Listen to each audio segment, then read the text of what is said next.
الرحمن الرحيم. الكابتن هريدي وحييكم. الملعب بتاعنا احنا وعليا الطلاق بالثلاثه. الملعب بتاعنا احنا. بعوز فلوس كنت بروح اخدها قوه واقتدار من ابويا. بعمل كده. 100 جنيه اقول له 100 جنيه يقول لي ليه؟ قلت له 100 جنيه بس كده يروح يديني الفلوس. بيتنكحوا على البنات دول. يا كنا بنحب نقفش اول العيال دي. لا حكاك يا حاج سامي. حاج سامي اللي هو سامي عبد الغني. اهلا وسهلا يا حاج. هو عامل اللي هو ايه؟ فعلا يا عم يا نهار ازرق. والله والله العظيم. اول ما خلص التليفون انا قاعد جنبه هنا. هو عليك وعلى اللي ربك ابنك بقى ده مدرس تزعله. مشكلتي سيبيني اقول الكلمه. امال مشكله مين؟ مش مشكلتي. بودكاست الساده المجانين من انتاج ماد من برودكشن. هترص الرصه اللي انت رصيتها دي الرصه دي ولا عادي ممكن ارصها عادي. رصها يمكن تنفع. بسم الله الرحمن الرحيم. الكابتن هريدي وحييكم. الملعب بتاعنا احنا وعليا الطلاق بالثلاثه. الملعب بتاعنا احنا وزي ما انتم شايفين الملعب مليان على اخره. 90,000 متفرج مش فاهمين حاجه واصل في الكوره. ويتوسط الموسوره النهارده الاستاذ سيد ابو مصطفى وهو حرام واكبر تاجر شكاير اسمنت فاضيه. هو اللي هيسلم البلاص للفريق الفايز. وزي ما انتم شايفين الفريقين نازلين ارض الملعب بيدلعوا دليع. والفريق بتاعنا لابس الطقم الرسمي العمم البامبي والجلاليب البيضاء اللي مخططه لبني بالطول والجزم السوداء المربوطه فتله من قدام. بيمثل الفريق بتاعنا لحراسه المرمى النهارده كابتن عمار ابو خلف الله. خط الظهر من ورا الشمندي والجماويني والكراك والدمراني. على فكره الدمراني ده اصغر لعيب في الملعب. عندي 82 سنه وبيلعب مع الاشبال تحت سن ال70. نمره 290 يا ريت نمره 290 يا ريت الكاميرا تجيبه لنا. الارض بتاعتنا خرسانيه مسلحه مش نجيله زي ملاعب الخنافس. يعني اللي هيوجع مش هيقوم تاني. كل دول ودول عليهم 2 حرس البندق علشان ما يحصلش هرج ومرج زي الماتش اللي فات. الحكم بتاعنا بيحكم بصماره طويله مش صفاره صغير عشان اللعيبه سماعها تجيل حبتين. بس انا مش حافظ اكتر من كده بس بصراحه. خلاص وانت عايز تحفظ اكتر من كده ما شاء الله. طيب بعيدا عن كل اللي اتقال ده ازيكم يا جماعه عاملين ايه؟ لا مش حلو. انت هتقولي بقى أنا الكلام اللي اتقال ده عبط. قولي اي حاجه. اقول اي حاجه يعني قولي المقدمه بقى ماشي. بتاعتها. ازيكم يا جماعه عاملين ايه؟ احنا في حلقه جديده النهارده من بودكاست مش مشكلتي. بودكاست الساده المجانين بالظبط كده. قصدي البودكاست الساده المجانين. بقولها انت يا محمود. عشان انا اللي مطلعها. انا الاسم ده انا اللي مطلعه. خلاص بقولها انت مش مشكله. ماشي. انا ايه ومعاكم محمود. انا محمود بقى اعرفها. ايه محمود يعني انا معاكم محمود ايه ومحمود. احنا اول مره نطلع حلقه سوا. احنا اول مره نطلع حلقه مع بعض. كنا مستنيين الحلقه ديت. وربنا فاكر حلقه يلا مش مشكله. مش هنقعد نتكلم في التفاصيل دي. النهارده المفروض ان احنا هنتكلم عن بعبع ايه بقى؟ بعبع كل طالب وكل ولي امر. يعني السيره دي لما بتيجي كده بتدب فينا كلنا رهبه وخوف يعني مش طبيعي. اللي عدى بيها واللي لسه هيعدي بيها دايما سايبه فينا اثر تقريبا كلنا بسبب سواء بقى كان اثر حلو او وحش. لازم يعني تسيب علامه كده في حياتك. وهي طبعا غنيه عن التعريف الثانويه العامه. ولو انت تحت السن ولسه ما دخلتش ثانوي فدي مش مشكلتي يعني. بس هيجي يعني هي مش مشكلتك دلوقتي او مش مشكلتك دلوقتي. بس هو ممكن ما يكونش حاسس يعني الموضوع ما بتحسوش حقيقي غير لما تخش ثانوي. لما تدخل بقى اولى ثانوي او ثانيه ثانوي. اولى ثانوي ثانيه ثانوي. وفي ناس ما بتحسش غير بعد ما بتخلص. فتره ممكن اعدي بيها في حياتي اقسم بالله. هنتكلم بقى في كل ده يعني. احنا هنتكلم عن اقذر فتره عدى فيها محمود. والله هو نفس الحاله عندي برضو يعني. هي اسوأ مرحله فعلا في حياتي. وما اتمناش ترجع نهائي يعني. حصل. مبدئيا كده first things first. بتعمل ولا ادب؟ لا علمي رياضه كمان. كنت علمي رياضه. ليه؟ او انا داخل ثانوي ومحدد علمي وعلم رياضه كمان. ايوه ليه بقى كنت محدد الكليه؟ لا مش محدد الكليه. بس هو ايه انا من زمان كان كل ما حد يسالني انت عايز تطلع ايه اقول له مهندس بترول. كانت عجبني الموضوع. كان في فيلم بتاع حسن يوسف ومش عارف مين كده وكان سعاد حسني السادة الرجال. حاجه زي كده. او للرجال فقط. للرجال فقط. كان هما بقى بيروحوا لابسين الخوذ. كان عاجبني اول فيلم ده. فاللي هو انا مهندس بترول. انت خوذه في اي حته ما هوش لبس خوذه. انا لبست. فاللي هو ايه انا قشطه بالنسبه لي بقى اللي هو انا لازم اطلع مهندس بترول. فما كنتش عارف بقى ان هي بتاخد من ارقام اللي هي الخرافيه اعلى حاجه. فكنت محدد اللي هو ايه ثانويه عامه علم رياضه. انت ادبي ولا علمي بقى؟ لا انا كنت ادبي. بس انا دخلتها غصب. ادبي دخلتها غصب. اشمعنى بقى؟ انا كنت من النوع بقى الدحيح قوي اللي بياخد كل حاجه على اعصابه. وكنت بتعب والموضوع يعني كان بيقلب معايا بافوره. فانا بابايا خدها من قصيره وقال لي بصي يا بنت الحلال انا مش فايق للكلام اللي انت بتعمليه ده. حلو. ومش هقدر استحمل ان انت تبقي كده بس مضروب بقى في 10 في الثانويه. خشي ادبي وريحي نفسك وريحيني بالله عليك. وقعد يتحايل عليا والله يعني بيريح دماغه. هو ايه اللي هو بيريح دماغه. هو شايف يعني هو مستقبلا كده رمى لقدام وشاف المنظر اللي هو لا مش هعمل كده. لا انا مش هحط نفسي في الضغط ده. لا يعني هو مش حوار بقى انا احط نفسي هو مش هيحط. مش عايز. هو اما انا بقول لك هو مش عايز يحط نفسه في الضغط. احنا ممكن نوجه له تحيه. الحاج سامي. اللي هو سامي عبد الغني. اهلا وسهلا يا حاج. عامل اللي هو فعلا يا عم يا نهار ازرق. والله العظيم. ماشي. والله ما اعرف. انا كنت لسه اقول للحاج سامي، الحاج سامي ايه؟ ما هو حاج سامي برضه باشا. يعني، هو ما شاء الله قول لي كان سامي بيه حاجب بس. يعني ربنا يديله الصحه ويخليه يا لك يا رب. رب يا رب. بس فدخلت ادبي وسمعت كلامه، وانا كان حلمي ان انا اطلع عالمة فلك، مش فاهمه ايه كنت عايزه اخش علوم فلك. انا كنت يعني مهووسه بحوار الكواكب والنجوم، بس بقى مش الابراج بقى والكلام ده.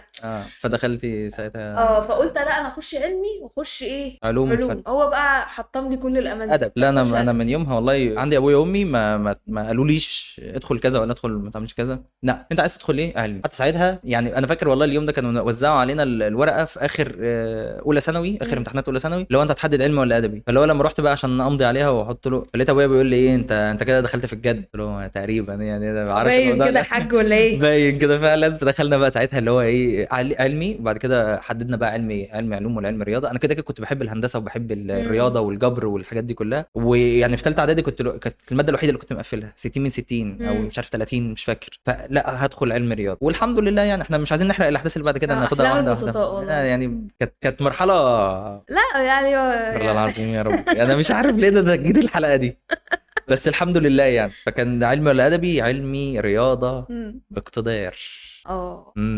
طيب كنت بقى ايه داخل بقى السنه جد، واللي هو انا هجيب 100%. لا ومش هنقص في العربي حتى. حتى كنت في بتعملي كده التعبير. بذمتك؟ انت يعني السؤال ده جاوبي على نفسك، يعني جاوب انت الاول قبل ما انا عامه انا بالنسبه لي انا كنت لحد تانية ثانوي انا يعتبر ما بنقصش. فانا كنت يعني أصلاً. انا كنت دحيحه جدا، دحيحه يعني يخرب بيتك تير 1 يعني فرز اول ما شاء الله. فلو انا داخله ثانويه انا هجيب 100%. انا هجيب 100% ومش هنقص حتى في التعبير. ده انا بص اولى ثانوي خلينا ناخدها مرحله كده. اولى ثانوي تمام، الاولى ثانوي دي بالنسبه لي كانت مرحله قذره. ليه بقى؟ ما انت لسه داخل الاولى ومش عارف ترتب مواعيدك، مش عارف ترتب دنيتك. وبعدين انا كنت من قريه وعشان الدروس بتاعتي في المدينه، فاللي هو انت كنت بتروح تمام، فاللي هو المواصلات رايح جاي، وغير كده المدرسه ثانوي تمام، فلازم تحضر ولازم تكون موجود. وبعد ما بتخلص مثلا الساعه 1 ولا الساعه 2 تروح دروس، وبعد ما بتروح دروس بتخلص الدروس بترجع بقى بالليل المفروض تذاكر وهلكان. فكانت مرحله يا نهار اسود ايه القرف ده. انت في اولى ثانوي كنت بتاخد كل المواد يعني مواد علمي ومواد ادبي مع بعض، وبتاخد فيها دروس. ايه القرف ده؟ لا يا عم ايه ده؟ انا بص الانجليزي هاخد انجليزي، رياضه مثلا ممكن اخد رياضه، كان ايه تاني؟ فرنساوي لازم اخد فرنساوي عشان كانت حاجه جديده بالنسبه لنا. ايه تاني؟ كان في ماده كمان كنت اخد 4 دروس بس، والباقي من المدرسه. كنت المدرسه يوم ويومين. انت كنت بتروح اصلا؟ كنا بنروح نتخانق والله العظيم بجد، كنا نروح نتخانق في المدرسه. بس كانوا شادين يعني، لا لازم تحضر. كانوا شادين على الحضور. كانوا شادين على الحضور. في اولى ثانوي. ثانيه ثانوي ما حضرت. ثالثه ثانوي طبعا نفس الكلام. انما اولى كانت خنقه وكانت مرحله رخمه وتعب جسدي وبتاع. انما كنت شادد. انا كنت بذاكر المذاكره الطبيعيه والله، ما اللي هو دحيح قوي ولا اللي هو ضاربها بالجزم. كنت بذاكر المذاكره الطبيعيه والله العظيم. لا الموضوع ما كانش كان مختلف تماما بالنسبه لي. يعني انا كنت بذاكر يعني انا كنت بذاكر ما كنتش بفصل مذاكره، بس ما كنتش بقى ايه باخد درس واتنين بقى في الماده والكلام ده. لا انا كنت باخد درس واتنين بس عشان كنت اخسر دروس انت عشان تخسر فلوس. لا طب خلينا ممكن نتكلم عن خساره الفلوس دلوقتي ولا لا احنا كده خسرت فلوس انت قبل كده؟ لا بصراحه خالص والله العظيم. والله ما حصل. ده انت من الشرفاء والله العظيم بجد. فلوسك حلال يا حاج سامي والله العظيم. انا ابويا بقى لو بيتفرج على الحلقه دي والله ما هيدخلني البيت بعد اللي انا هقوله ده. ما هو انت لازم تتفرج عليه. انا لسه طلع على النبي. هاتي ورقه وقلم كده تعالى احسب. انا كنت حرفيا بص كان مثلا في دروس عندنا، نتكلم بقى عن مرحله ثالثه ثانوي. يعني ثالثه ثانوي دي اللي خربتها فيها يعني ماشي. كنا بنعمل ايه؟ كنا مثلا الدرس كان ب 80 جنيه، كانت الكيمياء ب 80، الفرنساوي كان ب 80، الانجليزي كان ب 80، كان في حاجات ثانيه يعني مواد ثانيه كده. الكيمياء كانت ب 80 الحاجه يعني مثلا 80 ده اللي هو كنت بقفلها 100. يعني لو انت مثلا الدرس مش ب 80، العربي كان ب 80، انت 80 جنيه لا قفلها 100. طب لو الدرس 100 الدرس لا ما هو الرياضه بقى. الرياضه ده كنت باخد ايه؟ رياضه اللي هي جبر وهندسه واستاتيكا وديناميكا. الاثنين كان مستر حسام الشرقاوي الله يمسيه بالخير. يعني لو بتتفرج على الحلقه دي فاوجه لك كل الشكر. انا ممكن اوجه شكر للمدرسين. طبعا اوجه شكر للمدرسين. مستر حسام عشان هو انا كنت رياضه وبتاع مستر حسام الشرقاوي يعني. لا احنا هنتكلم عن مدرسين دلوقتي، ومين اكتر مدرس كنت بتحبه؟ قشطه ماشي. المهم انا بقى الدرس كان ايه بتاع الرياضه كان ب 200.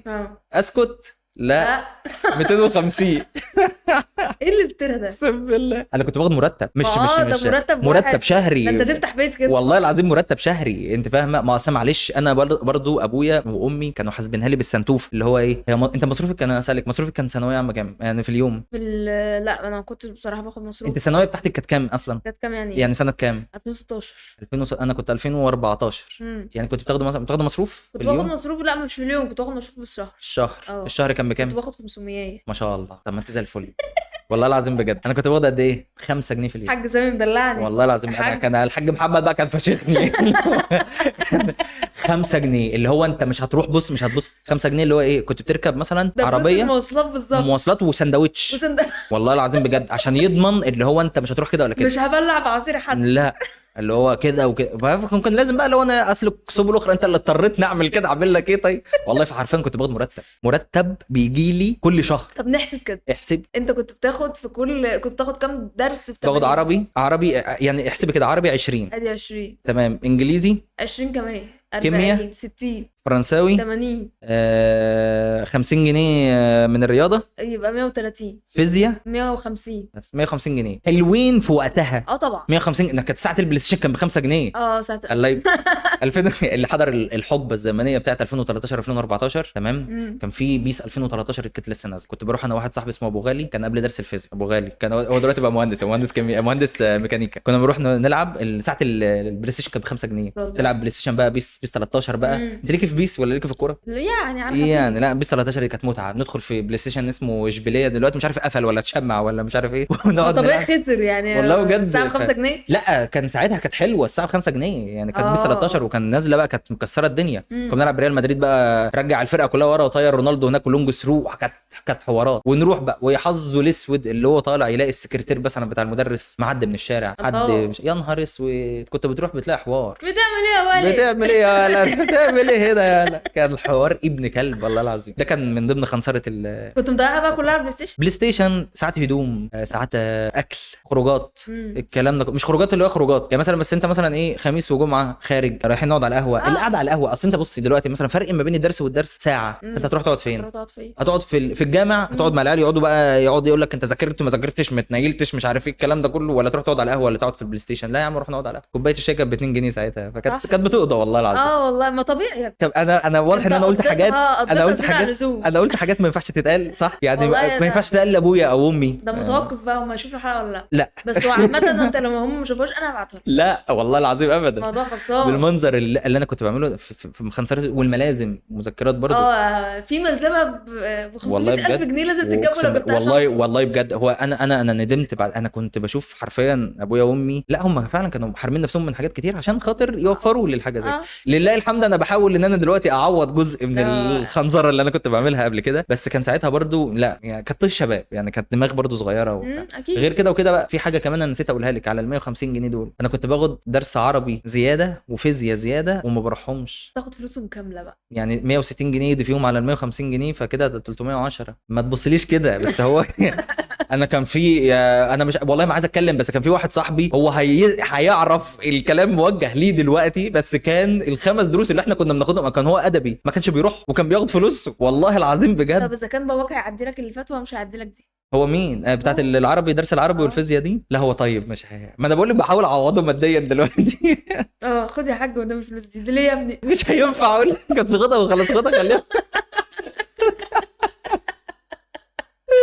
خدها لما اجيب مثلا لهم عبايه ولا بجيب لها مثلا حاجه ولا طب هقول لك الحاجه مش عارف في مره جبت لها ايه كده، فاللي هو ايه انا برضو كان في حاسس ليه ده قلت لها كده وخلاص انا كده خلاص ما تضغطيش ما تحطيش ايدك بقى على الجرح. بس كان يعني والله كانت بترزق طب هعمل ايه قولي لي ب 5 جنيه في اليوم هي بعد كل ده بترزق بس لا اله الا الله. خلاص ننقل على اللي بعده. لا انت اللي قلت ننقل على الحته بتاعت لا طب ننقل على ايه؟ ننقل على مشاكل المدرسين مثلا او مشاكل الدروس او ضغط انت كنت بتعمل مشاكل كمان كمان في الدروس يا ابني؟ انت ما كنتش سالك في الثانويه؟ لا ما كنتش، والله ما كنت بعمل، والله العظيم ما أمال كنت إيه؟ بعمل. انا المره الوحيده اللي عملتها كان مع مدرس العربي الله يرحمه، كان مستر عادل محمود، استاذ عادل محمود. عادل محمود ده كان من اكتر المدرسين، يعني هو كان باشا. عادل محمود ده باشا من باشوات زمان. انا ممكن اقول الله يرحمه، يعني الله يرحمه ويسامحه، من احسن المدرسين اللي خدت عندهم درس عربي. عادل محمود ده كان ايه، بيجي بعربيه اللي بتيجي تاخده غير اللي بتوديه. ما شاء الله والله العظيم وكان ما كانش بيدي فيه دروس ليه؟ كانش فيه طقم. استني بس، ده كانش فيه طقم بيلبسه مرتين، كل حصه بطقم. انا خدت عنده 3 سنين ما شفتوش مكرر طقم. ما شاء الله ما شاء الله عليه، يعني ربنا يرحمه. ده لما مات، لما توفى، ده منهور كلها راحت عزت فيه. تمام. المره الوحيده اللي مسك عصايه وضربنا، كان ضربنا انا وواحد صاحبي اسمه كريم والعجمي. كنا طالعين بنعمل مش عارف حاجه كده وبتاع.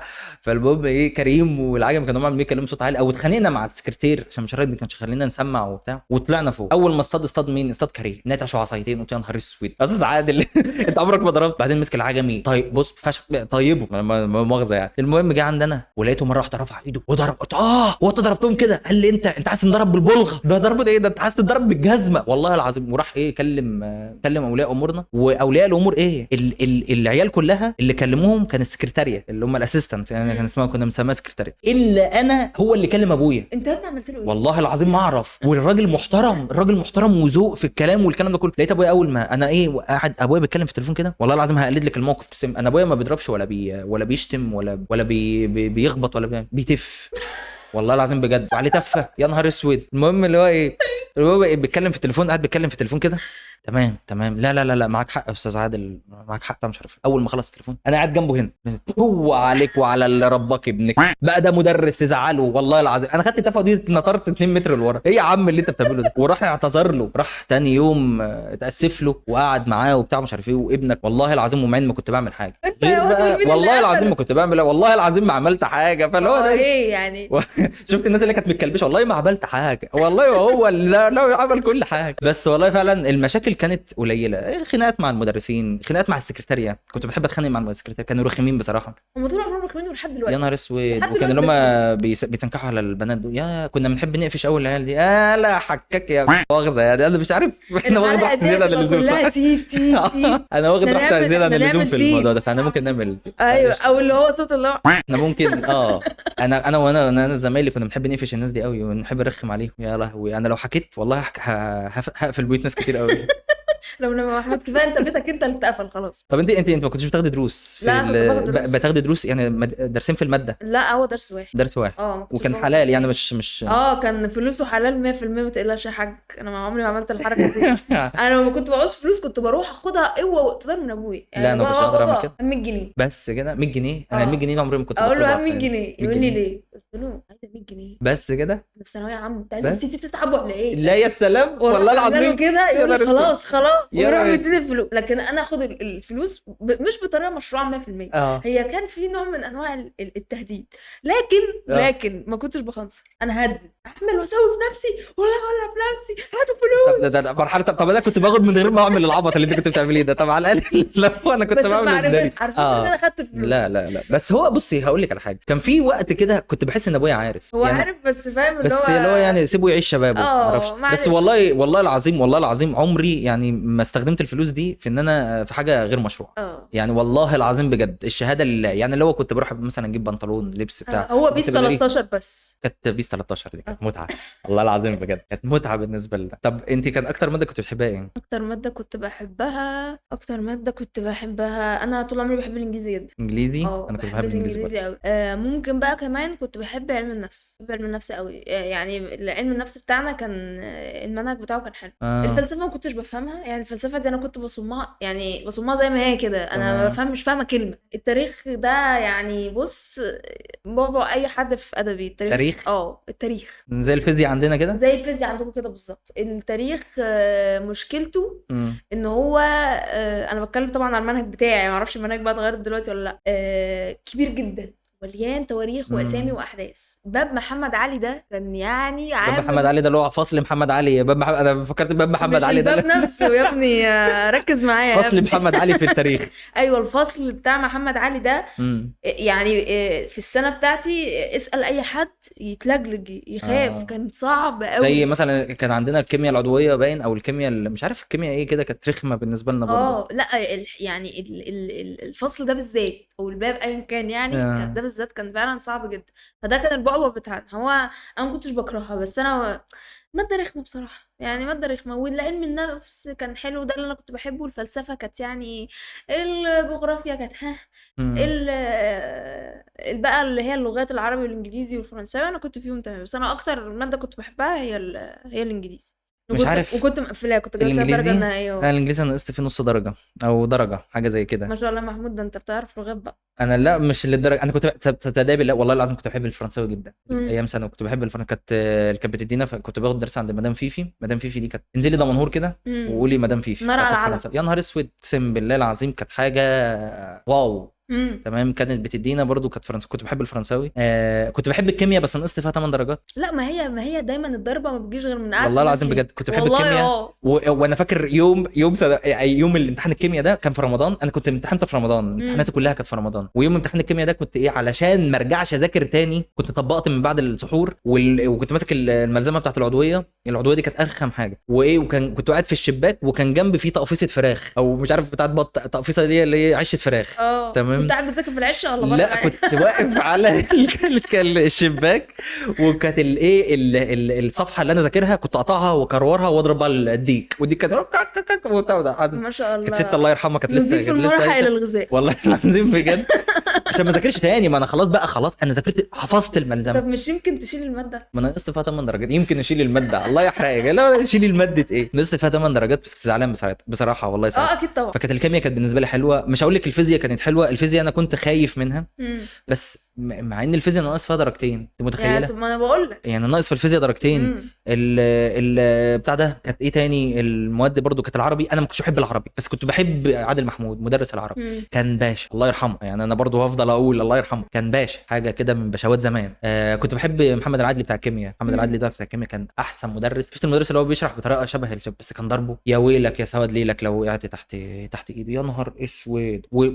بذكر محمد العدل ده هقول لك على موقف من المواقف اللي احنا كنا بنعملها. في واحد صاحبنا كان بياخد معانا درس وانطلب استدعاء ولي امر. ففي واحد صاحبنا كريم من المدرس بتاع الدرس طلب له انا عايز ولي امر. فالواد ده مش هينفع يروح يجيب ولي امر. هنعمل ايه؟ في واحد صاحبنا اسمه كريم هو اللي راح معاه على انه ولي امر. اخوه كبير تمام، والواد ما شاء الله كبير وبدقنا وبتاع مش عارف ايه، واحنا كلنا ايه انت ايه اللي جابك يا كريم؟ قال كريم ايه على الواد جاي على دخل بس وايه واتكلم والدنيا تمام وبتاع مش عارف ايه، وخلاص يا استاذ احنا هنربيه في البيت وبتاع، والواد خلاص والدنيا عدت. يا اولاد اللي انتوا بتعملوه ده بجد والله عادي والدنيا عدت. كنا بنعمل كده. وفي مره تانية مش عارف جبنا سواق عربيه من الموقف من عندنا يا نهار اسود عشان يعمل عليه ولي امر.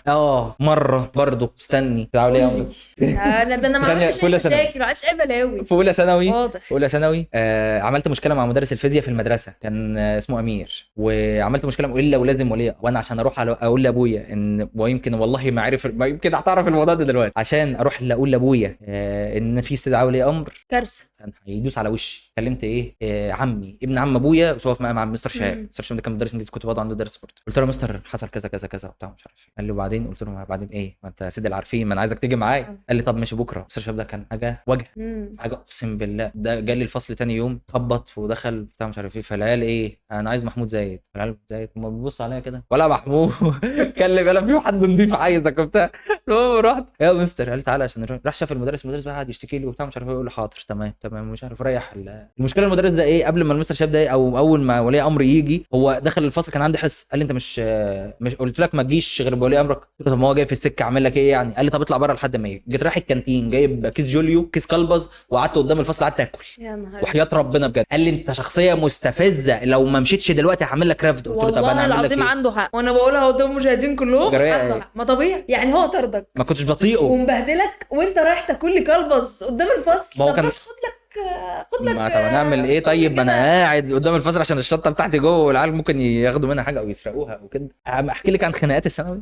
خناقات الثانوي خناقات كنا واضح بنتخانق. هم كتير. لا مش كتير قوي، اللي انا فاكرهم منها كانت خناقه وكانت مع عيال اصغر مننا. كان في مدرسه قصاد المدرسه عندنا كان اسمها مدرسه عاشور العبد. عاشور العبد ده اللي بيدخلها ايه، العيال اللي هم ساقطين في اولى في اولى اعدادي. يعني مثلا لو انت في اولى اعدادي او ثانيه اعدادي سقطت سنتين هتدخل عاشور. عشان كده مثلا كان ايه، ابويا وامي واحنا صغيرين مثلا، او كل الابهات، يا ابني لو ما ذاكرتش وسقطت هتدخل هتخش عاشور. عاشور. هتدخل عاشور والله، انت اخرك مدرسه عاشور. ده كانت شتمه بقى. اللي هو عاشور ديت بالنسبه لنا عاشور دي اللي بيدخلها بقى ايه، اللي هم العيال الفاقدين. فكان في بعد المدرسه او قبل المدرسه بتاعتنا مدرسه عمر مكرم، كان في اللي هي مساكن الصيانه. مساكن الصيانه ديت مش عارف يعني منطقه كانت ايه لحد ما شعبيه شويه. وكان معظم العيال اللي في مدرسه عاشور من مساكن الصيانه، وعيال اعدادي واحنا ثانوي، واتخانقوا معانا في مره. انا كلت الروسيه اليوم ده اقسم بالله العظيم، وكلت لمبه، عارفه اللمبه اللي هي النايلون الطويله دي، على دماغي وعلى دماغي وظهري. واحنا ايه تطار عيال بتاع 30 40 عيل وطالعين، واحنا ايه كنا 15 او 10 عيال كده اولى ثانوي. واتخانقنا ما عملناش والله ما اعرف، والله ما فاكر سبب الخناقه. بس انا ايه يعني، يا ريتني بقى قلعت الحزام. انا بقلع الحزام عشان اتخانق بيه. يعني انا بقول وبلف لقيت الواد عيل قد كده ونط وجلاتشني بروسيه في دماغي. عاجبك كده يعني الحزام نفعك يا دكر وقعد اجري. انا عامل ايه، جيت جاري ولقيت العيال كلها بتجري ورانا، وجري بقى بالايه باللمض اللي هي النايلون الكبيره دي، ويجري ودين وتاكل بقى على دماغك، تاكلها على ظهرك، تاكلها قدامك انت وخالد. بس كانت خفيفه يعني ما بتوجعش اللي هي ايه. طب هي الفكره على فكره مش انها بتوجع، هي الفكره ان عيل يبقى قد كده يضربك بيها على 30 40 عيل. انت هتقفي على ايه 30 40 عيل؟ وبعدين العيال ما شاء الله يعني انت ثالثه، هم ثالثه اعدادي وانت اولى ثانوي. ما عتبتش بقى المنطقه دي تاني. ما انت كنت بتعدي على، انا كنت بقيت بركب بقى. يعني انت كنت احنا كنا ما بنركبش عشان نوفر المواصلات، نوفر نص جنيه بتاع الاتوبيس، فبقيت بركب اللي هو انا هتضرب. واحنا كنا يعني كيفنا تعالى نعدي من مساكن الصيانه علشان نوصل للموقف اسرع. تعدي من مساكن الصيانه انت داخل لهم، انت مجنون. يحصل تاني والله ما حصل، والله بقيت بركب مواصلات عشان خاطر ما اعديش من العيال دي. فهم كانوا بقى بيعملوا ايه، يستنونا قدام المدرسه. ده هم حطوك في دماغهم بقى. مش انا لوحدي، احنا كلنا كنا بنعمل كده والله العظيم بجد. دي كانت من ضمن كانت من ضمن الخناقات اللي كانت بتحصل. وكانت خناقات تانية كانت في، بس دي كانت بتعدي. كانت على ذكر بقى المدرسين والكلام ده كله، انت كان في مدرسين ايام ثانوي بتحبهم؟ لا عادي، ما فيش. ما كنتش بتتكلم ليه عادي؟ لا لا انا شايفاه ملزمه قدامي. انا شايفاه شايف مدرسه ملزمه. انا شايفاه درجه 100 انا كنت شايفه 20 جنيه بعد كنت كنت بخسر الفلوس عشان كده شايفها ملزمه، شايفها 20 جنيه. لا المدرس بالنسبه لي كان درجه. اللي هو انت ايه، انت يعني مدرس اشرح لي كويس عشان اجيب درجه نهائيه. فانا شايفاه مارك، انا شايفاه 100 من 100 ملزمه ماشيه قدامي ملزمه الامتحان. لكن غير كده طب انا يمكن تشبيهي 20 جنيه ده كان اسهل. يعني انت متخيله مثلا انت التارجت بتاعك انت تاخد دروس عشان خاطر تخسر يعني فلوس. انت عايز تفهمني ان تشبيه 20 جنيه احسن من تشبيه ملزمه؟ على الاقل فلوس يا عم، ده تشبيه رخيص و20 جنيه. لا ده الله العظيم 20 جنيه ساعتها. انت متخيل 20 جنيه ساعتها كانوا بيعملوا ايه؟ سندوتش الطعميه الفول كان 75 قرش باين. يا نهار اسود، ما تقولش والنبي الاسعار دي فلوس عشان اقسم بالله كان ب 75. والله نفسيتي بتتعب. الديناميت كان ب 5 جنيه. ما تكلتيش انت ديناميت قبل كده؟ لا انا باكل ولا باكله لك، بجيب له لك، بس هجيبه من دمنهور لحد هنا ما ينفعش. ما ينفعش. الديناميت ده كان حاجه كارثيه يعني. المهم وانت بقى كان في مدرسين بتحبوه؟ كان في كتير والله. يعني انا كنت بحب المدرس مثلا بقى المفضل، يعني مثلا اكتر مدرس كنت بتحبه مثلا كدرس ولا كشخصيه؟ لا كشخصيه. استاذ عادل محمود بصراحه. انا كنت احبه قوي. يعني كان هو بصراحه كان حاجه ما شاء الله يعني. وكان في مدرس تاني برضو، كان مدرس استاذ محمد نايل، بوجه له كل التحيه والتقدير. استاذ محمد نايل ده كنت واخده قدوه ليا. راجل بصراحه كان عنده ثقه في نفسه. انا حته ثقه النفس دي منعدم يعني. بس هو كان ما شاء الله يعني. كان مدرس عربي مخضرم. يا نهار اسود. كان يوم امتحان العربي بتاع ثانويه عام كنا بنراجع معاه. قلت له يا استاذ محمد، دلوقتي انا لو عايز انجح في العربي انقص كام درجه؟ قال لي بص يعني 1%، 4 درجات.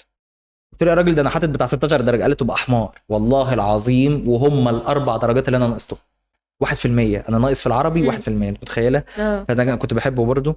كان في مدرسين كتير والله. انا المدرسين كنت بحبهم يعني. مش انا كنت باخد عن المدرس اللي انا برتاح له، بغض النظر بقى ان الماده كانت رخمه، انت الدرس كان تقيل، الكلام ده كله. بس ملوش دعوه يعني. لا بس المدرسين كلهم كنت بحب. بس لو انا كنت يعني بحب الكاركتر بتاعته والهاله بتاعته، كانت مستر عادل محمود. كان في برضو استاذ محمد العدلي بتاع الكيمياء.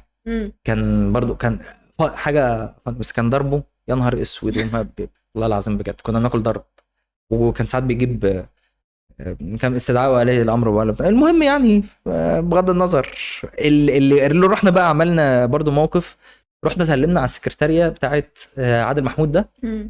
كانوا مستغربين ان احنا جبنا مجاميع ودخلنا كليات وبتاع. انت يا ابني دخلت حسابات، وانت يا ابني جبت كنت انا واحد صاحبي احمد العجمي، كنا انت يا ابني دخلت علوم ازاي؟ ولا انت دخلت حسابات؟ ده والله العظيم بجد انتوا كنتوا خربينها ايام سنه، يخرب بيتكم انت جبت المجاميع دي ازاي ولا بتاع مش عارف ايه والكلام ده كله. فاللي هو يا جدعان عادي والله العظيم احنا كنا شطار، بس اللي هو ايه يعني الحاجات اللي احنا كنا بنعملها ديت كانت يلا. انت بقى ايه بكلامك عن الحوار ده وحوار النتيجه وكده فكرتني بقى. ايه بقى؟ انت جبت نتيجه كام؟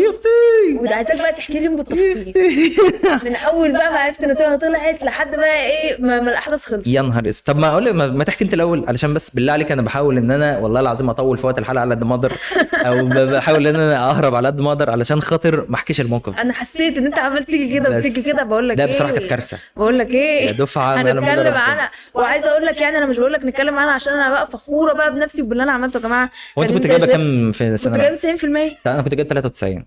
طب انت كنت جايب اكتر مني. طب بس كنت علم رياضه. علم الرياضه دي 93 مثلا. طب احكي طيب النتيجه بتاعتك. اول حاجه ظهرت امتى والوقت والحاجات دي كلها والتفاصيل. انا محتاج تفاصيل. ما تقلقش انا هقول لك التفاصيل يعني بطريقه تقرف.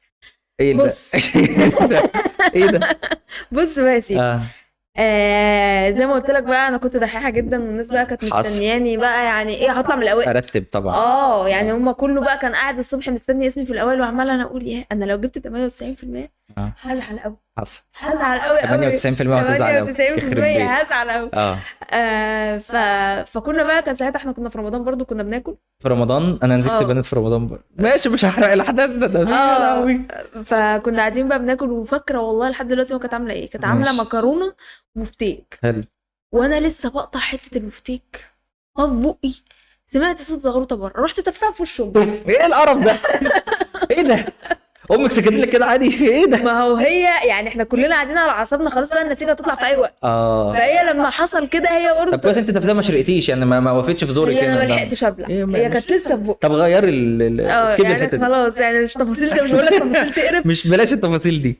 طبعا انا رحت قايمه نطره الاكل وقايمه وانتفضت كده وقعدت والله ولا ايه ده لو خروف والله ما في حاجه هتقدر تنزل بطني دلوقتي. ورحت جايبه اللاب. طبعا كل المواقع بتبقى ساعتها واقعه ومش عايزه تعمل ريفرش مفيش زرار وبابا قاعد جنبي ايه يعني لو انت بتقولي ليه هو بقى قاعد لك بالطبنجه هو قاعد متاهب بقى ايه عشان النتيجه. فهي راحت فاتحه وسبحان الله راحت فاتحه على المجموع على طول. يا الله 90%. انا طبعا شفت المجموع من هنا. عيطت بقى؟ لا عارف في لحظات كده البني ادم بتعدي عليه تحس ان في يعني في سلك او فيوز يروح ضارب كده. لحظه تلهمه كده لو انت بتلمس كده لو انت مش عارف اعمل ايه بالظبط. هي بقى ايه انا دماغي بقى فعلا ساعتها اللي هو في حاجه ضربت. حلو. سويت بقى يا اختي يعني ده 90% يا بنتي وانت ادبي والله العظيم. سويت مش بقى العياط ولا سويت ومرمغه بتمرمغ في الارض لدرجه ان انا ابويا راح مكتفني من كتر ما انا عماله انا ممكن اخبط دماغي في حاجه افتح دماغي نصين حلاوتك. فراح مكتفني وطبعا الناس بقى ابتدت تخبط على الباب. هو في سويت ايه مسمع العماره اللي قدامنا في حد حصل له حاجه. طب حد افتكروا ان حد توفى لا قدر الله. لا اله الا الله. وانا سويت مره واحده كده. بعد كده لما صوتي اتنبح خلاص بقى رحت نايمه كده. فضلت قاعده مسهمه كده لحد ما دخلت الكليه. بس كده انا كنت بس كده لا مفيش الكلام ده والله يخرب بيتك. 90% وقاعده تعملي ده كله مش مجموعي مش بتاعي بغض النظر بس يعني حاجه حلوه. هي حاجه حلوه والله. يعني انا لما ابتديت بقى اكلم قرايبي وابتدوا يعرفوا 90%. طب ده عسل. انت رفعتي راسنا ده اول مره حد يجيب النتيجه دي بجد والله. ما نفس اللي حصل معايا. وكنت داخله مرحله اولى وساعتها المجموع بتاعي كان يجيب كليات عاليه كتير. بس انا حتى قبل ما اخش ثانوي انا ما كانش حلمي الكليه. انا كان حلمي اصغر من كده. انا حلمي المجموع. يعني انا حتى ما كنتش عايزه اخش ألسن مثلا او اقتصاد او اي حاجه زي كده. لا انا كنت عشان عارفه نفسي وعارفه ان انا مش هقدر اتمرمط. فاللي هو انا سبتها في المحيط بتاعي. يعني انا اخش يا اما تجاره يا اداب يا حقوق. ده ايه ده؟ وهقول لك دلوقتي وهتتفاجئ لما تعرف انا اخترت الكليه اللي انا هخشها ازاي. قريبه من بيتك؟ لا يا ريت. فانا ما كانش حلمي الكليه، يعني انا مشكلتي في المجموع، عشان كده ده يعني اي حد لو مثلا عايز كليه وجابها خلاص. لكن انا مجموع، انا عايزه مجموع، عايزه افرح وافرح اهلي ونزغرط ونعمل. واهلي بعد كده قالوا لي تعالي هنعمل لك تظلم. خلاص تظلم ايه بقى؟ خلاص انا كده كده الكليه اللي انا عايزه اخشها انا جايباها وجايباها مستريح كمان. كويس. وبعدين بقى انا مثلا هروح اعمل تظلم. امال ليه الحوارات بقى؟ زي ما قلت لك المجموع. انا عايزه دحيحه. انا دحيحه. طب الكليه دخلتها ليه زي ما انت بتقولي؟ هقول لك انا دخلتها ازاي. انا ما كنتش عارفه اقرر يعني يا اما تجاره انجليزي يا اما اداب انجليزي، لا يا اما اداب اعلام يا اما حقوق انجليزي. ماشي حلو. انا رحت عامله كده، رحت كاتبه كل في ورقه ورحت مكرمشاها وعملت كده، رحت مختاره طلعت تجاره انجليزي، رحت داخله. انت عبيطه؟ اقسم بالله الحوار ده بجد يا جماعه. معلش في الكلمه، انت مجنونه ولا عبيطه؟ والله العظيم انا فعلا ما كنتش. يعني انا انت اللي بتحكم في مستقبلك ورقه؟ الحظ يعني مثلا لعبت ترفع على المستقبل يخرب بيتك. انت بتهزري؟ ما تلعبي كله بامي احسن بجد والله العظيم. والله العظيم هو ده اللي حصل. يعني انا كنت فاهم انا مش باقي على الدنيا. مش باقي على الدنيا فين؟ انا مش باقي على حاجه. بص الله يكون في عون الحاج والله العظيم. يعني انا كنت فعلا اللي هو ساعتها، يعني انا بالنسبه لي اخش اي كليه مش فارقه معايا.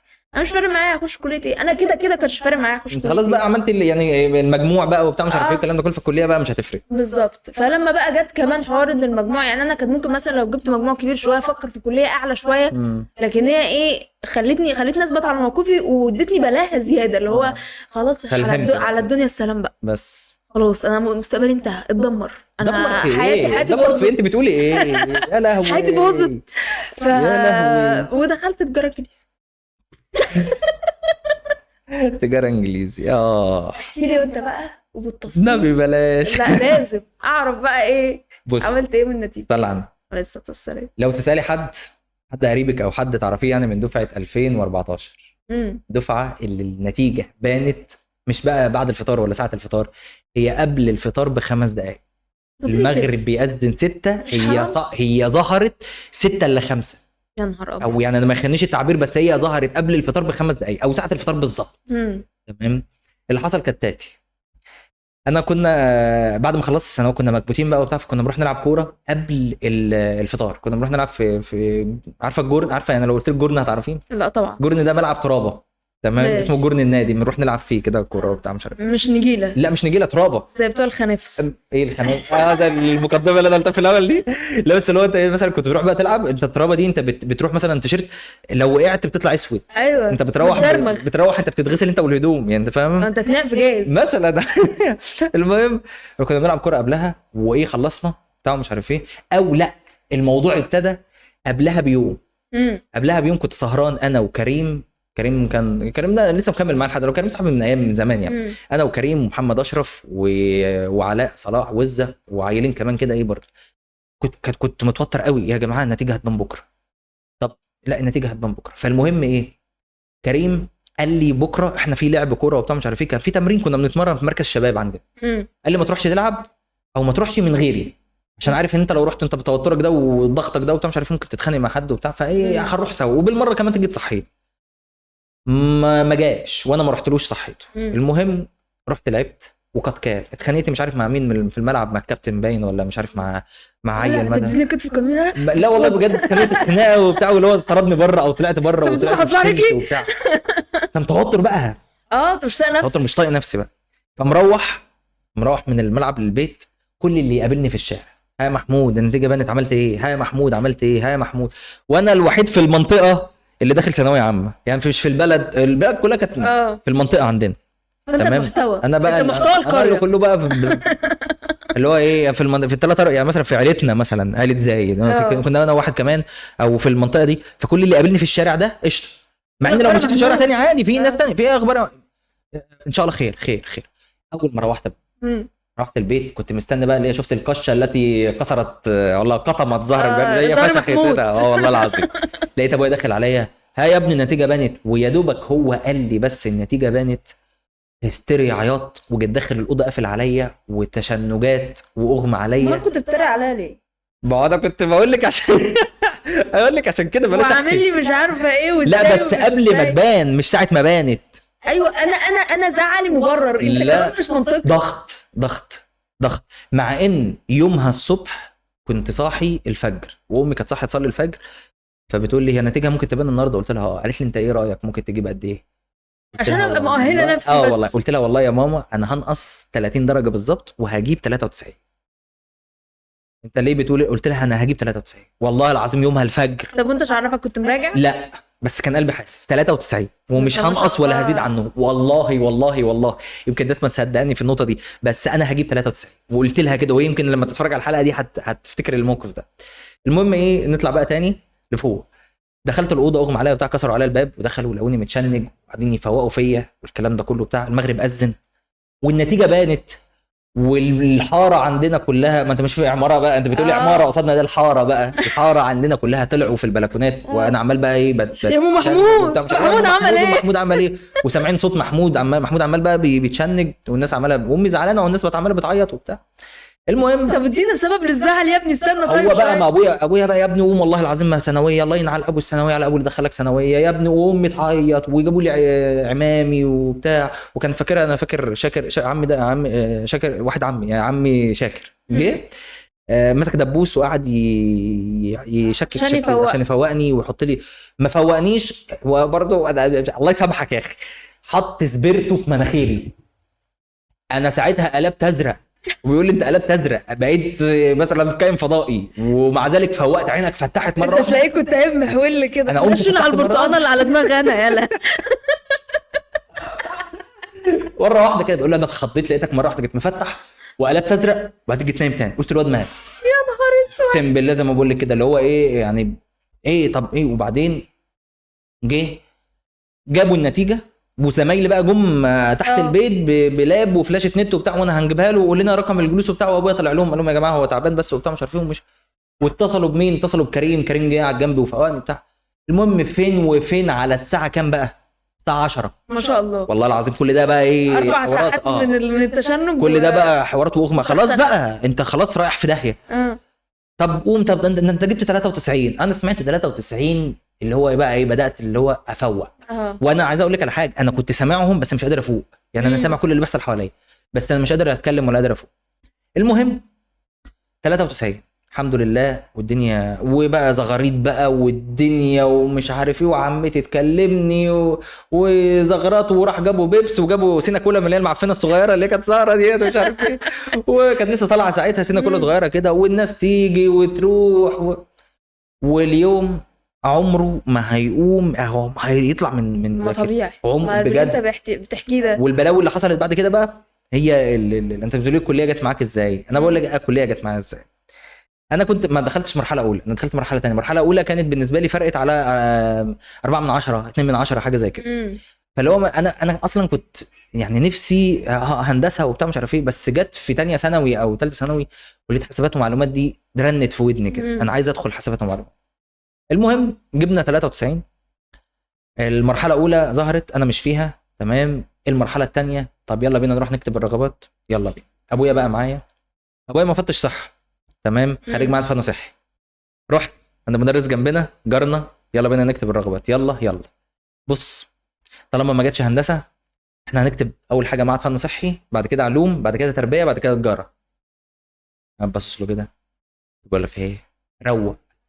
قال لي هو ايه، ما انت ما انا رجعت بص هم سنتين هتطلع هيعينك معايا في الوحده ولا تعرف بس هظبطك ومرتب، واول ما تطلع تتعين على طول اخلص. يا عم انت مجنون، انت على ادخل معهد فن صحي انت بتهزر يا عم، انت بطوله انت تعرف تدخله ده؟ قلت له ما هو مجموعي جابه، ما انا هعرف ادخله فعلا بس انا مش داخل معهد فن صحي. خلاص ادخل تربيه. قلت له هطلع مدرس واللي بيكتب لي الرغبات مدرس اصلا. فاللي هو حكيت الدنيا انا بوظت. قلت له مالهم المدرسين عم محمود، المدرس اللي قاعد يعني ايه ده؟ قلت لهم يا جدعان انا مش قال عليا الطلاق بالثلاثه اللي هتكتب معهد فن صحي. طب مش رغبه اولى طيب يا حاج؟ والله العظيم يا رب. المهم جيت كاتب ايه معهد فن صحي تمام، رغبه اولى، رغبه اولى، وجيت راصص بعدها علوم، وبعد كده جيت راصص تربيه وتجاره بقى وبتاع مش عارف تمام. وبعدين بعد تاني يوم جيت رايح ماشي مغير، كتبت حسابات ومعلومات، بعد كده علوم، بعد كده ايه تربيه تجاره بقى والحاجات اللي بتيجي دي.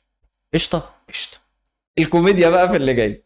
يوم مره الرغبات دي ظهرت. امم انا كنت نايم في اوضتي، انا عندي كانت اوضتي القديمه كان سريرين، سريري وسرير اختي، وابويا كان بيجي من الشغل نام جنبي وانا ما اعرفش، انا نايم بقى متسنكح من الصبح ما وريش حاجه، هنام اعمل ايه؟ نام جنبي.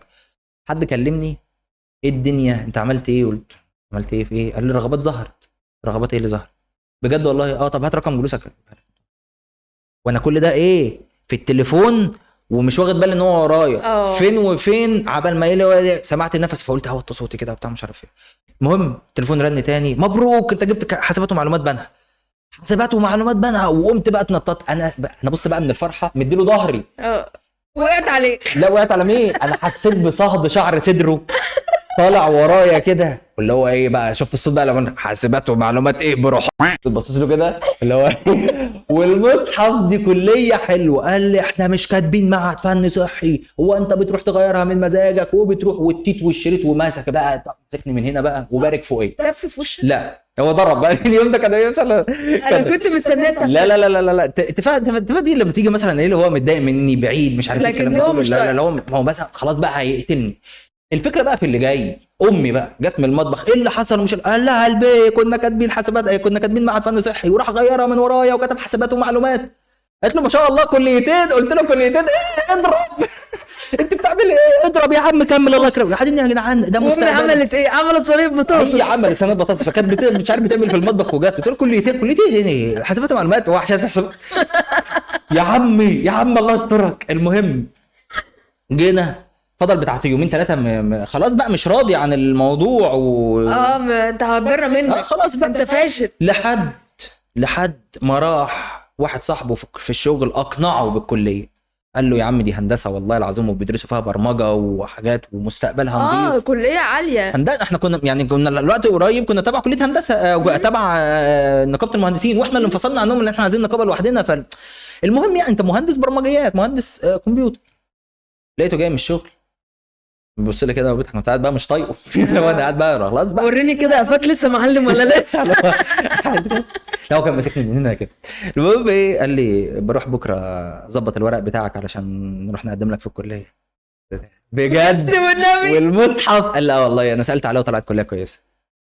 قلت له والله العظيم؟ قال لا والله. روح بقى. رحت بقى ساعتها ظبطت الورق وجينا قدمنا هنا في بنها.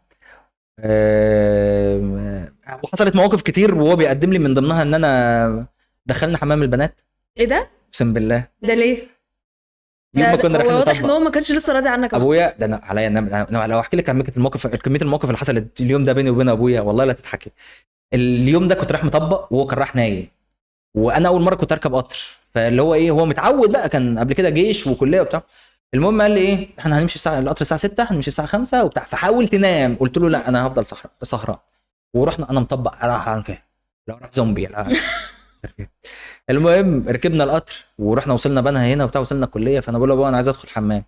في كليه حاسبات ومعلومات، اللي دخل كليه حاسبات ومعلومات بنها هيلاقي حمام اسمه حمام كده، حمام الطلبه وحمام الطالبات او طلبه المهم يعني. فالمهم ايه او حمام مش عارف، المهم ان تمشي الاثنين عادي. فالمهم بقول له ايه انا عايز ادخل حمام. قال لي ادخل ده. دخلت الحمام نضيف قوي والله العظيم يا ايه، مش تبعنا بيلمع تمام وابيض والسيراميك ابيض على غير العاده يعني بغض النظر عن التفاصيل. ده العيال هنا نضيفه قوي. كليه نظيفه وبتاع ومفيش ايه. انا شككني في الموضوع ان مفيش مؤاخذه يعني. المهم دخلت الحمام تمام. لا الحاجات دي هتبقى انكت. دخلت الحمام وخرجت انا بقفل الحزام وفي بنت قصادي في المرايه بتعدل الطرحه. والله انا نفسي اشوفها لحد دلوقتي بتعدل الطرحه. هي واقفه عند الطرحه. انت جبت البت صرع. هي استنى بس، هي واقفه كده وانا واقف باصص لها وماسك الحزام كده، واحنا الاثنين بنفس الرياكشن كده. هي مستنيه ان انا اعمل حاجه فهي تصرخ، وانا مستنيها تصرخ فانا اجري. ولا هي عملت كده ولا عملت كده. انا جيت لافف رابط الحزام وخرجت بره جري. لقيت ابويا مرمي على الارض من كتر الضحك. انت بتلبسني يا حاج؟ انت بتعمل ايه؟ قال لي اقسم بالله ما قريت اليافطه غير بعد انت ما دخلت. قلت له طب ما دخلتش جبتني ليه؟ قال لي طب انت هيقولوا عليك اهبل انما انا هتبقى فضيحه. يعني انا لو دخلت وقفشوني جوه هتبقى فضيح، راجل كبير زي، انما انت هعرف اداريك، انما انت مين اللي هيداريك ده؟ مش هتعرف تروح. نهار ابيض. والله العظيم زي ما بقول لك. لا على فكره ممكن بقى نجيب الحاج ويعترف أجيبه ان إيه؟ هو مدخلك اصلا الحمام ده قصد. والله ما اعرف ساعتها، بس هو هو برضه أنت لازم كل ما تواجهه. نقعد خلاص بقى عدى بتاع 5 سنين ولا يا كام نهار سنه، أبيض. ده 7 سنين اهو لحد دلوقتي. وراح بقى للشؤون عشان بيقدم لي بقى، راح اتصاحب على بتوع الشؤون وقعد معاهم وعملوا له شاي وقعد يحكي ما معاهم، شاء الله. وفين عبال ما سالوه قالوا له انت جاي تعمل ايه انا هنا؟ حاسه ناسي حاجه. اه والله. يا لهوي. لا لقيت محمود اصلا اللي كنت نايم قاعد جنب اللوحه اللي جنب الحمامات، قاعد تحت اللوحه وكنت عامل كده ونايم. قال لي تعالى يا محمود عشان نقدم ايه؟ ما خلاص يا نقدم اللي انت تتقدم انت، يعني انت تعالى مش نقدم، تتقدم انت. تمام. ده كان موقف والله برضو ساعه ما دخلت الكليه. فكان بقى ايه ده التسلسل من اول نتيجه ما ظهرت، اسوأ يوم في حياتي حرفيا، لحد طبعا احلى يوم في حياتي طبعا ان انا دخلت الكليه اللي انت كان برضو كنت عايز. لا انا فعلا والله زي ما اقول لك كنت متارجت اللي هو 93 بغض النظر عن الضغط اللي كان حصل. متارجت برضو ان انا ادخل الكليه، والحمد لله دخلتها. وبعد ما دخلتها وخدت 4 سنين برمجه والكلام ده كله، وسبتها ورحت اشتغلت في ديزاينر يعني. اصلا بقى ماشي، وبقيت باخد كورسات وبتاع، فحاجه مختلفه خالص. بس يعني قرار بقى يعني الحمد لله يعني. لو رجعت بالزمن ممكن تغيره؟ لا طبعا. ندمت عليه؟ عمري. لا. عمري لو رجعت بالزمن الحاجه الوحيده بس ان انا هحاول ان ما يحصلش الموقف بتاع النتيجه ده، عشان خاطر ابويا وامي. عشان خاطر هم فعلا اليوم ده كانوا منهارين وتعبوا. اكيد طبعا اكيد. فاللي هو انا هحاول ان انا اهدي نفسي عشان خاطر الموقف ده، انما ادخل حسابات معلومات تاني ويحصل موقف نفس الموقف وادخل حمام البنات عادي. ده انت ايه بقى اللي انت بتقوله ده؟ قشطه والله العظيم زي ما بقول لك كده، والله كانت موقف تلاقيك عجبك نظافته، وبعد كده نخش في الحمام. ما ينفعش ادخلوا بقى بعد كده، ما ينفعش تاني. لا طبعا. ويمكن علشان بعدها استنيت بقى ان البنت دي تعرفني او ابقى امين من الكليه. من فضل ربنا عليك. الحمد لله. ما شفتكش بعد كده. والله الحمد لله. كان ممكن تكون جايه مثلا مع واحده صاحبتها تقدم ولا حاجه، وبعد كده ما ظهرتش. الحمد لله. نعم ربنا. ده انت ربنا بيحبك. الحمد لله يا شيخ. لا بس والله كانت فتره الثانويه. ساليني بقى ان هي ترجع تاني ولا لا؟ لا طبعا. انت ما ترجعش صح؟ لا خالص. ولا اي سنه منهم؟ ولا لا. بص ممكن يعني اولى وثانيه ماشي ممكن. يعني في ناس بيقولوا كده، بس انا 3 سنين لا. لكن سنه ثانويه عامه لا طبعا. 3 سنين عمرهم ما يرجعوا. انا بالنسبه لي لو هشيلهم من حياتي كده هشيلهم. في ناس تانية ال3 سنين بالنسبه لهم كانوا يقول لك دول احلى 3 سنين في حياتي. لا انا اسوأ 3 سنين في حياتي. نعم. واحلى 4 سنين في حياتهم 4 سنين بتوع الكليه. لا هو مش لدرجه برضه يعني انا برضه الكليه ما كانتش احلى سنين في حياتي، ان انا ما كنتش بروح اصلا. كنت بروح اقسم بالله. انت عارفه الفلاحه الذي ابرته اضواء المدينه؟ فاللي هو رحت بقى سكنت لوحدي بقى وبرطعه بقى وليلو لا مش ليلو والله العظيم ده كنت بامرز على. انا حكيت لكم على الخناقات اللي كنت بعملها ايام الكليه. تمام. فواحد ليلو ده كنت بروح اقفش العيال. انت كنت انا اللي بقفش العيال دي. بسيوني لا طبعا. امال انت كنت حازم؟ انا اللي كنت محمد رجب اللي كنت برخم على حاولت اعمل حاجه صح. لا كنت برخم عليهم. وجالي والله العظيم كنت كذا مره هتفصل كذا مره وكذا مره. ما ينفعش تقعد ساكت كده، لازم فرق. لا اصل انا ايام الكليه بصي انا ما دخلتش خناقه ايام الكليه كنت انا ممكن اكسب فيها، بس ده بفضل مين ان انا كسبت؟ بفضل ربنا طبعا وستره معايا اكيد طبعا، ثم بفضل زمايلي محمود سرحان، محمود عزت، محمود شعبان، وكان مين تاني؟ مصطفى منير ده ظابط دلوقتي ما شاء الله، ومحمود مجدي. الاربعه دول او الخمسه دول كانوا ما شاء الله كانوا جدا. طب خلاص. اللي هو انا كنت بتخانق ايام الكليه بسبب كده. فتقولي لي ليلو ولا مش ليلو؟ منظر ليلو بالمنظر دي الهيئه دي ليلو احنا في جامعتنا من العبط. بس اللي هو انت فاهمه، انت خرجت بقى، انت كنت كابتن ثانويه ويعني ما بتخرجيش وما بتروحيش وبتاع مش عارف ايه، مره واحده لقيتك قاعده لوحدك والدنيا تمام والدنيا كلها متاحه بالنسبه لك. ايه ده احنا ممكن نخرج مش عارف ايه، اللي هو 3 سنين حرفيا انت قاعد في البيت. فبعد كده بقى لا دوز بقى ما شاء الله قشطه بقى. بس ساعتها برضو ما كنتش بعرف اخنصر فلوس بصراحه. انت خلاص عايش لوحدك بقى، انت مسؤول عن نفسك، هم هيدوك الفلوس مصروف. انا كنت باخد كام في الاسبوع في اولى كليه؟ 50 جنيه والله العظيم زي ما بقول لك كده.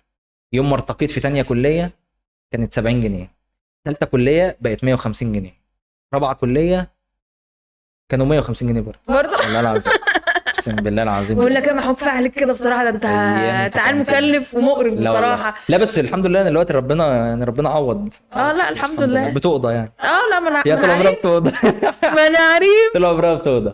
طب احنا ايه، طيب في موضوع تاني ممكن نتكلم فيها السنه، ولا انا بصراحه اتقفلت من اخر الكلام عن النتيجه بصراحه والكلام ده خلاص كله. عشان انا ابتدى بقى ايه، انا جالي ترومبا بسبب الثانويه العامه، فاللي هو بقى ايه، انا كنتش عايز افتكر ابتديت اعيش تاني بقى الايام دي وخلاص بقى هنهار وعيط، فيا ريت بقى نقفل الحلقه دي على كده. انت حتى كان اصلا اسم الحلقه اسمها مش بعبع الثانويه العامه يعني. ايوه ما هي ده حقيقي فعلا يعني، سواء بقى انت جبت درجه كويسه ما جبتش درجه كويسه، هي كانت بعبع. واليوم بتاع النتيجه ده غير بقى الناس اللي هم ما بيبقوش فارق معاهم بقى دول يعني حاجه، لكن انا بتكلم على الغالبيه العظمى مننا. لازم اليوم يسيب اثر فينا، ممكن يبقى اثر حلو جدا يا اثر وحش جدا، مفيش في النص يعني. هي يا اما تعليك 7 يا اما هتدرمغك في 7. وعمري ما شفت حد بصراحه قال مجهوده يعني، او عمري ما شفت حد اللي هو ايه يعني قال ان انا مجموعي ده اللي انا كنت عايز اجيبه ولا الكلام ده كله، الا انا طبعا يعني. انا والله بجد كل الناس كانت حاجه زي كده يعني. انا زي ما بقول لك كده، انا عمري ما شفت حد يعني مثلا انا سالته انت كان مجموعك ده انت كنت عايز تجيبه ولا الكلام ده كله، كان راضي عن مجموعه كله، يقول لك لا انا كنت عايز اجيب اعلى من كده، عايز اجيب اقل من كده يعني. يا ستي يلا، لله الامر من قبل ومن بعد. الحمد لله الحمد لله. انت راضي عن اللي انت فيه دلوقتي؟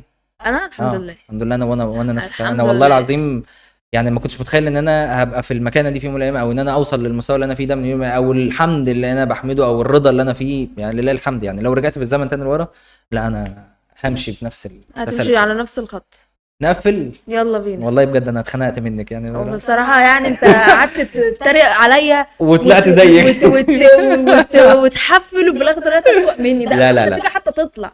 طب اعمل ايه، ما كان ضغط. المهم ماشي. يعني اللي تشوفه يا اسطى، اللي نشوفه يا اسطى. هي كانتش مشكلتنا، او كانت احنا بغض النظر عن احنا الكلام اللي احنا قلناه ده، او بغض النظر عن المذاكره او الحاجات دي كلها، او انت الحلقه دي تهمك او مش تهمك، زي ما قلنا في الاول هي مش مشكلتي. بس الفكره كلها ان انت حاول على قد ما تقدر ان انت تسمع نصايح الناس، وما تسمعش نصايح ناس يعني تغرقك او تديك طاقه سلبيه. اللي بيديك طاقه سلبيه ده يعني حاول تتجنبه. اسمع نصايح ناس تديك طاقه ايجابيه. الثانويه العامه مش بعبع والله العظيم، ما هي بعبع.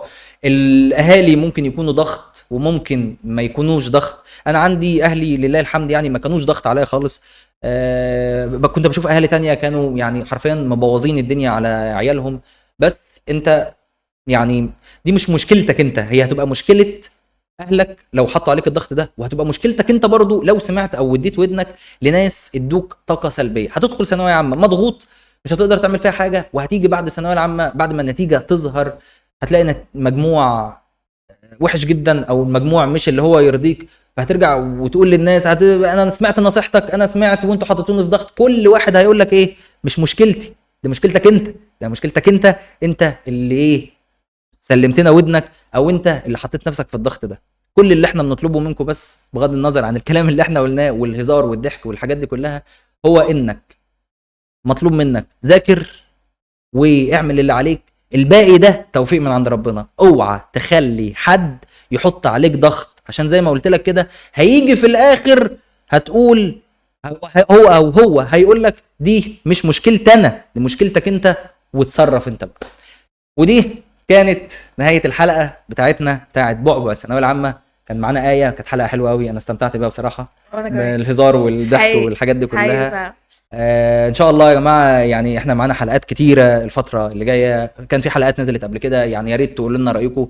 احنا موجودين في بودكاست مش مشكلتي، بودكاست الساده المجانين، موجودين على سبوتيفاي، موجودين على انغامي، على اليوتيوب، على بوديو، وعلى ابل بودكاست، كل منصات البودكاست. يا ريت تسمعونا على كل المنصات دي، تعملوا لنا فولو وسبسكرايب، تعملوا شير للحلقه، تعملوا لنا كومنت بالمواضيع اللي احنا عايزين نتكلم عليها. هتلاقوا ضيوف كتير او هتلاقوا ناس كتير طلعت.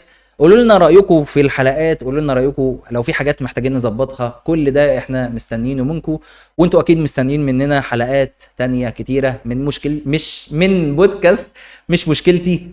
بودكاست ايه؟ مش مشكلتي، الساده المجانين. باي.